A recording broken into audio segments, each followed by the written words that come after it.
Hello everyone, কেমন আছেন সবাই? আশা করি সবাই ভালো আছেন। আমিও ভালো আছি। তো আজকে আমি আপনাদের সামনে আরও নতুন একটি ভিডিও নিয়ে হাজির হয়ে গেলাম। তো আজকে আমি রান্না করব রুই মাছ আর কার্পু মাছ। এই জায়গায় পেঁপে দিয়ে রান্না করব। তো কড়াইয়ে প্রথমে তেল দিয়ে নিলাম, মাছগুলোকে ভেজে নিব ভালো করে। মাছগুলোতে নুন হলুদ দিয়ে মাখিয়ে নিব। মাখিয়ে নিয়ে তারপরে মাছগুলো ভেজে নিব ভালো করে। তো এই যে নুন দেওয়া হয়ে গেল, এই যে হলুদ দিয়ে নিলাম। এখন একসাথে ম্যারিনেট করে নেব। ম্যারিনেট করে নেওয়ার পর এখন কড়াইয়ে যে তেল দিয়েছিলাম, তেল গরম হয়ে আছে। এখন মাছগুলো দিয়ে দিব। এই যে মাছগুলো দিয়ে দিলাম। তো মাছ ভাজা করার জন্য আমি একসাথে সবগুলো মাছ দিয়ে দিব, বারে বারে করব না। তো ওই যে এখানে মাছ ভাজা হচ্ছে, আপনারা সবাই দেখেন। এই মাছটার পেটে ডিম ছিল, তাই ভিতরে ডিমগুলো দিয়ে ভেজে নিচ্ছিলাম।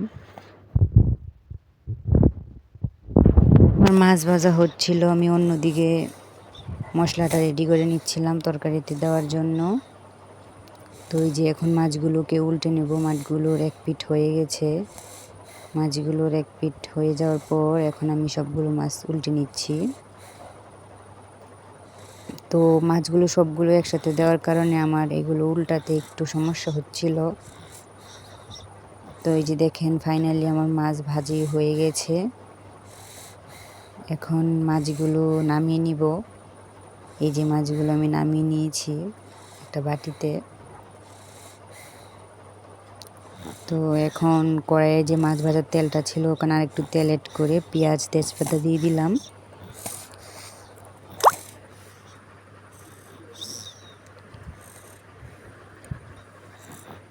পেঁয়াজ তেজপাতাটা একটু ভালো করে নাড়িয়ে নিব। এখন এই জায়গায় দিয়ে দিয়েছি মশলাটা, অফ ক্যামেরায় মশলাটা ঢেলে দিয়েছি আমি।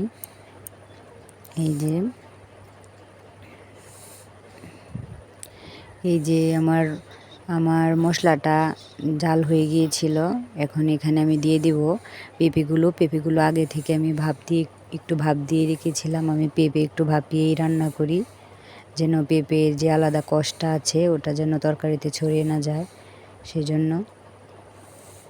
এখন আমি একসাথে কষিয়ে নিব, মশলার সাথে পেঁপেগুলোকে কষিয়ে নিব। এই যে পেঁপেগুলো আমার ভালো করে কষিয়ে নিচ্ছি। এই যে দেখেন, এই যে আমার পেঁপেগুলো ভালো করে কষিয়ে নেওয়া হয়ে গেছে প্রায়। আর একটু নাড়িয়ে চাড়িয়ে নিয়ে, তরকারির মজা আসলেও কষানোতে, ভালো করে কষালে তরকারি খেতেও টেস্ট হয়। কষানো শেষ, এবার ঝোল দিয়ে দিলাম। এই যে আমি খুব বেশি ঝোল দিইনি, অল্প করে ঝোল দিয়েছি, যেহেতু আগের থেকে পেঁপেগুলো সিদ্ধ করে নেওয়া, সেই জন্য। তো ওই যে দেখেন, আমার তরকারি প্রায় হয়ে এসেছে। এখন মাছগুলো দিয়ে দিলাম। আপনারা চাইলে মাছগুলো আগেও দিয়ে দিতে পারেন। তো মাছগুলো যেহেতু আগে থেকে ভেজে রাখা, সেজন্য আমি মাছটা পরেই ব্যবহার করি, যেন ভেঙে না যায় তরকারি নাড়াচাড়ার কারণে।